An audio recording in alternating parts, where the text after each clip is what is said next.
ದೇವರ ನಾಮಕ್ಕೆ ಸ್ತೋತ್ರವಾಗಲಿ. ನಾವು ಅನೇಕ ದಿನಗಳಿಂದ ಸತ್ಯವೇದದಲ್ಲಿ ಬರೆಯಲ್ಪಟ್ಟಂಥ ಒಬ್ಬರಿಗೊಬ್ಬರು ಮತ್ತು ಒಬ್ಬರನ್ನೊಬ್ಬರು ಎಂಬುದಾಗಿ ಹೇಳುವಂಥ ವಾಕ್ಯಗಳ ಬಗ್ಗೆ ಅಧ್ಯಯನವನ್ನು ಮಾಡುತ್ತಾ ಬರುತ್ತಾ ಇದ್ದೇವೆ.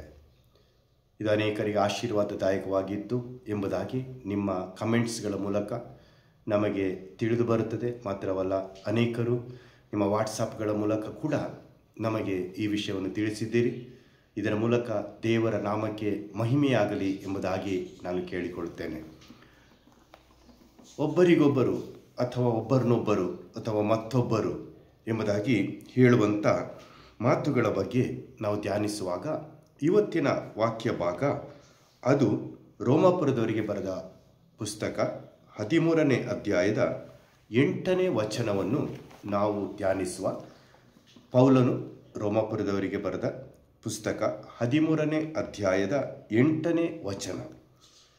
ಒಬ್ಬರನ್ನೊಬ್ಬರು ಪ್ರೀತಿಸಬೇಕೆಂಬ ಋಣವೇ ಹೊರತು ಬೇರೆ ಯಾವ ಸಾಲವೂ ನಿಮಗೆ ಇರಬಾರದು. ಮತ್ತೊಬ್ಬರನ್ನು ಪ್ರೀತಿಸುವವನು ಧರ್ಮ ಪ್ರಮಾಣವನ್ನೆಲ್ಲ ನೆರವೇರಿಸಿದ್ದಾನೆ. ಒಬ್ಬರನ್ನೊಬ್ಬರು ಪ್ರೀತಿಸಬೇಕೆಂಬ ಋಣವೇ ಹೊರತು ಬೇರೆ ಯಾವ ಸಾಲವೂ ನಿಮಗೆ ಇರಬಾರದು. ಬಹಳ ಆಲೋಚಿಸಬೇಕಾದಂಥ ಒಂದು ವಾಕ್ಯ ಭಾಗ ಇದಾಗಿದೆ. ಯಾಕಂದರೆ ಇಲ್ಲಿ ಎರಡು ಪದಗಳು ಕೊಡಲ್ಪಟ್ಟಿದೆ. ಒಂದು ಋಣ ಮತ್ತು ಇನ್ನೊಂದು ಸಾಲ. ಈ ಎರಡು ಪದಗಳು ನಮಗೆ ಬಹಳ ಆಲೋಚನೆ ಮಾಡಲಿಕ್ಕೆ ನಮ್ಮನ್ನು ನಡೆಸುವಂಥದ್ದಾಗಿದೆ. ದೇವರ ವಾಕ್ಯ ಹೇಳುವಂಥದ್ದು, ನಿಮಗೆ ಒಬ್ಬರನ್ನೊಬ್ಬರು ಪ್ರೀತಿಸಬೇಕೆಂಬ ಋಣವೇ ಹೊರತು ಬೇರೆ ಯಾವ ಸಾಲ ಇರಬಾರದು. ಪ್ರೀತಿಸಬೇಕೆಂಬ ಸಾಲ ಮಾತ್ರ ನಮಗೆ ಇರಬೇಕೆಂಬುದಾಗಿ ನಾವು ಕಂಡುಕೊಳ್ಳರಾಗಿದ್ದೇವೆ. ಆದರೆ ಯಾಕೆ ದೇವರ ವಾಕ್ಯ ಹೀಗೆ ಹೇಳ್ತದೆ ಅಂತ ಹೇಳಿದರೆ, ಧರ್ಮ ಪ್ರಮಾಣ ಅಥವಾ ಧರ್ಮಶಾಸ್ತ್ರದ ನಿಯಮಗಳು ಕೂಡ ನಮಗೆ ಪ್ರೀತಿಯನ್ನೇ ಕಲಿಸಿಕೊಡುವಂಥದ್ದಾಗಿದೆ. ಯಾಕಂದರೆ ದೇವರ ವಾಕ್ಯ ಹೇಳ್ತದೆ, ಧರ್ಮ ಪ್ರಮಾಣವು ಎರಡು ಸಂಗತಿಗಳಲ್ಲಿ ಅದು ಆಧಾರಗೊಂಡಿದೆ. ಒಂದು, ನಿನ್ನ ದೇವರಾದ ಕರ್ತನನ್ನು ಪ್ರೀತಿಸಬೇಕು. ಎರಡನೇದಾಗಿ, ನಿನ್ನ ನೆರೆಯವನನ್ನು ನೀನು ಪ್ರೀತಿಸಬೇಕು. ಇದರಲ್ಲೇ ಧರ್ಮಶಾಸ್ತ್ರದ ಎಲ್ಲ ನಿಯಮಗಳು ಅಡಕವಾಗಿದೆ ಎಂಬುದಾಗಿ ದೇವರ ವಾಕ್ಯವು ಬರೆಯಲ್ಪಟ್ಟಿದೆ. ಅಲ್ಲಿ 10ನೇ ಅಧ್ಯಾಯದ ಕೊನೆಯಲ್ಲಿ ಒಂದು ಮಾತು ಹೇಳ್ತದೆ, ಆದ ಕಾರಣ ಪ್ರೀತಿಯಿಂದಲೇ ಧರ್ಮ ಪ್ರಮಾಣವು ನೆರವೇರುತ್ತದೆ. ಪ್ರೀತಿಯಿಂದಲೇ ಧರ್ಮ ಪ್ರಮಾಣವು ನೆರವೇರುತ್ತದೆ. ಪ್ರೀತಿಗಿರುವಾಗ ಪ್ರೀತಿಸಬೇಕೆಂಬ ಸಾಲವೇ ಹೊರತು ಬೇರೆ ಯಾವ ಸಾಲಗಳು ನಮಗೆ ಇರಬಾರದು.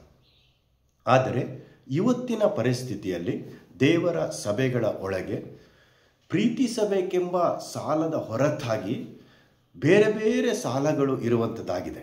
ಬ್ಯಾಂಕ್ ಸಾಲಗಳು, ಸಂಘಗಳಲ್ಲಿ ಸಾಲಗಳು, ಕುಟುಂಬದವರ ಮಧ್ಯದಲ್ಲಿ ಸಾಲಗಳು, ಜೊತೆ ಕೆಲಸದವರ ಮಧ್ಯದಿಂದ ಸಾಲ ತೆಗೆದುಕೊಳ್ಳುವಂಥದ್ದು, ಅಥವಾ ಬೇರೆ ಬೇರೆ ಕಡೆಗಳಿಂದ ಸಾಲ ತೆಗೆದುಕೊಂಡು ಸಾಲದ ಭಾರದಲ್ಲಿ ಪರಿತಪಿಸುವಂಥ ಅನೇಕ ದೇವ ಜನರನ್ನು ನಾವು ಕಂಡುಕೊಳ್ಳರಾಗಿದ್ದೇವೆ.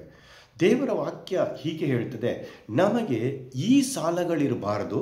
ಬದಲಾಗಿ ದೇವರ ವಾಕ್ಯದಲ್ಲಿ ಬರೆಯಲ್ಪಟ್ಟ ಹಾಗೆ ಪ್ರೀತಿಸಬೇಕೆಂಬ ಸಾಲವೇ ಹೊರತು ಬೇರೆ ಯಾವ ಸಾಲ ನಮಗೆ ಇರಬಾರದು.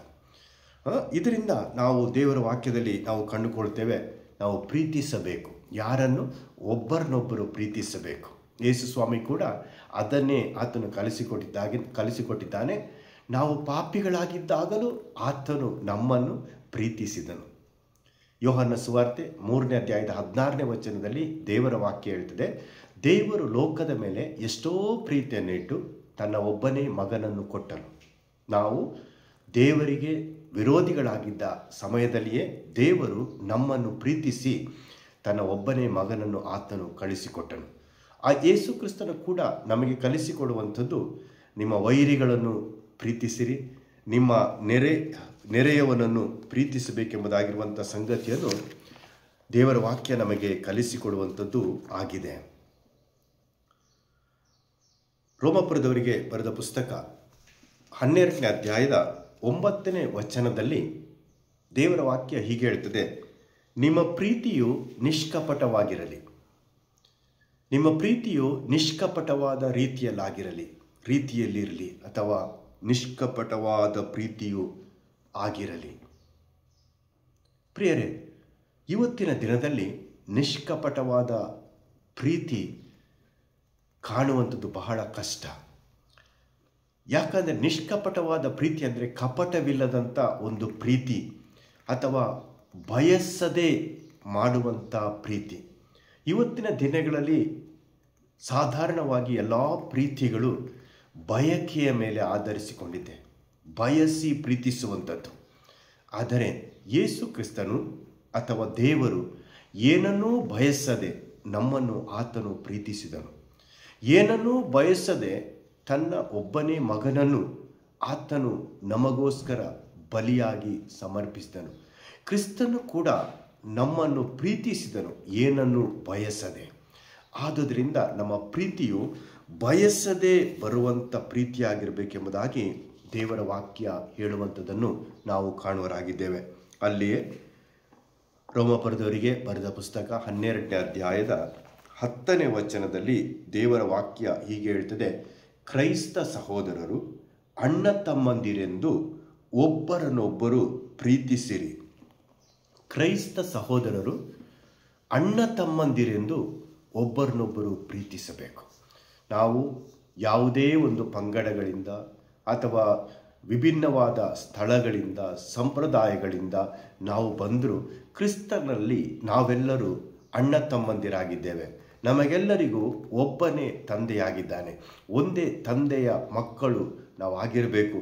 ಆದುದರಿಂದ ನಾವು ಪ್ರತಿಯೊಬ್ಬರನ್ನು ಅಣ್ಣ ತಮ್ಮಂದಿರೆಂದು ಪ್ರೀತಿಸಬೇಕು. ಇಲ್ಲಿ ಜಾತಿ, ಮೇಲೆ, ಕೀಳು ಅಥವಾ ಬಡವರು, ಶ್ರೀಮಂತರು ಎಂಬುದಾಗಿ ಹೇಳುವಂಥ ಯಾವ ಸಂಗತಿಗಳು ನಮ್ಮ ಮಧ್ಯದಲ್ಲಿ ಬರಬಾರದು. ನಾವು ಕ್ರೈಸ್ತ ಸಹೋದರರನ್ನು ಅಣ್ಣ ತಮ್ಮಂದಿರೆಂದು ಅಥವಾ ಅಕ್ಕ ತಂಗಿಯರೆಂದು ನಾವು ಪರಸ್ಪರ ಪ್ರೀತಿಸಬೇಕು. ನಮ್ಮ ಪ್ರೀತಿ ಬಯಸುವಂಥ ಪ್ರೀತಿಯಾಗಿರಬಾರ್ದು, ನಿಷ್ಕಪಟವಾದ ಅಂದರೆ ಕಪಟವಿಲ್ಲದಂಥ ಬಯಸದೇ ಬರುವಂಥ ಪ್ರೀತಿ ನಮ್ಮದಾಗಿರಬೇಕೆಂಬುದಾಗಿ ನಾವು ಕಂಡುಕೊಳ್ತೇವೆ. ಮುಂದಿನ ಮಾತು ಹೇಳ್ತದೆ, ಮಾನ ಮರ್ಯಾದೆಯನ್ನು ತೋರಿಸುವುದರಲ್ಲಿ ಒಬ್ಬರಿಗಿಂತ ಒಬ್ಬರು ಮುಂದಾಗಿರಿ. ಮಾನ ಮರ್ಯಾದೆ, ಗೌರವವನ್ನು ತೋರಿಸುವುದರಲ್ಲಿ ನಾವು ಒಬ್ಬರಿಗಿಂತ ಒಬ್ಬರು ಮುಂದಾಗಬೇಕು ಎಂಬುದಾಗಿ ದೇವರ ವಾಕ್ಯ ನಮಗೆ ಎಚ್ಚರಿಸುವಂಥದ್ದನ್ನು ನಾವು ಕಾಣುವರಾಗಿದ್ದೇವೆ. ಪ್ರಿಯರೇ, ನಮಗೆ ಪ್ರೀತಿಸಬೇಕೆಂಬ ಋಣವೇ ಹೊರತು ಬೇರೆ ಯಾವ ಋಣವೂ ಇರಬಾರದು ಎಂಬುದಾಗಿ ನಾವು ದೇವರ ವಾಕ್ಯದಲ್ಲಿ ಕಂಡುಕೊಳ್ಳರಾಗಿದ್ದೇವೆ. ಯೋಹಾನನು ಬರೆದ ಮೊದಲನೇ ಪತ್ರಿಕೆ ಅಲ್ಲಿ 3ನೇ ಅಧ್ಯಾಯದಲ್ಲಿ 16ರಿಂದ 18 ವಚನಗಳವರೆಗೆ ನಾವು ಓದುವುದಾದರೆ ಅಲ್ಲಿ ಕೂಡ ದೇವರ ವಾಕ್ಯ ಹೇಳ್ತದೆ, ಕ್ರಿಸ್ತನು ನಮಗೋಸ್ಕರ ತನ್ನ ಪ್ರಾಣವನ್ನು ಕೊಟ್ಟದರಲ್ಲಿ ಪ್ರೀತಿ ಇಂಥದ್ದೆಂದು ನಮಗೆ ತಿಳಿದು ಬಂದಿದೆ. ನಾವು ಸಹ ಸಹೋದರರಿಗೋಸ್ಕರ ನಮ್ಮ ಪ್ರಾಣಗಳನ್ನು ಕೊಡುವ ಹಂಗಿನಲ್ಲಿದ್ದೇವೆ. ಮುಂದಿನ 18ನೇ ವಚನ ಹೀಗೆ ಹೇಳ್ತದೆ, ಪ್ರಿಯರಾದ ಮಕ್ಕಳೇ, ನಾವು ಬರೀ ಮಾತಿನಿಂದಾಗಲಿ ಬಾಯು ಉಪಚಾರದಿಂದಾಗಲಿ ಪ್ರೀತಿಸುವವರಾಗಿರಬಾರದು. ನಮ್ಮ ಪ್ರೀತಿಯು ಕೃತ್ಯದಲ್ಲಿಯೂ ಸತ್ಯದಲ್ಲಿಯೂ ತೋರಿ ಬರಬೇಕು. ಬಹಳ ಸುಂದರವಾದಂಥ ಮಾತು, ಬಹಳ ಆಲೋಚಿಸಬೇಕಾದಂಥ ಮಾತು. ನಾವು ಬರೇ ಮಾತಿನಿಂದ ಅಥವಾ ಬಾಯಿ ಉಪಚಾರದಿಂದ ನಾವು ಪ್ರೀತಿಸುವವರಾಗಿರಬಾರದು. ಬದಲಾಗಿ ನಮ್ಮ ಪ್ರೀತಿ ಕೃತ್ಯದಲ್ಲಿಯೂ ಅಂದರೆ ಕ್ರಿಯೆಗಳಲ್ಲಿಯೂ ಸತ್ಯದಲ್ಲಿಯೂ ತೋರಿಬರಬೇಕೆಂಬುದಾಗಿ ದೇವರ ವಾಕ್ಯ ಹೇಳುವಂಥದ್ದಾಗಿದೆ. ಆದರೂ ಕೂಡ ನಾವು ಪ್ರೀತಿಸಬೇಕೆಂಬ ಸಾಲವನ್ನು ಮುಗಿಸುವಂಥ ಜವಾಬ್ದಾರಿ ನಮ್ಮೆಲ್ಲರಿಗೆ ಇರುವಂಥದ್ದಾಗಿದೆ. ಆದುದರಿಂದ ನಾವು ದೇವ ಜನರನ್ನು ಪ್ರೀತಿಸುವ, ನಮ್ಮ ನೆರೆಹೊರೆಯವರನ್ನು ಪ್ರೀತಿಸುವ, ನಮ್ಮ ವೈರಿಗಳನ್ನು ಕೂಡ ಪ್ರೀತಿಸುವಂಥ ವ್ಯಕ್ತಿಗಳಾಗಿ ಬದಲಾಗುವಂತೆ ದೇವರು ತನ್ನ ಆತ್ಮನ ಮೂಲಕ ನಮಗೆ ಸಹಾಯ ಮಾಡಲಿ. ಆಮೇನ್.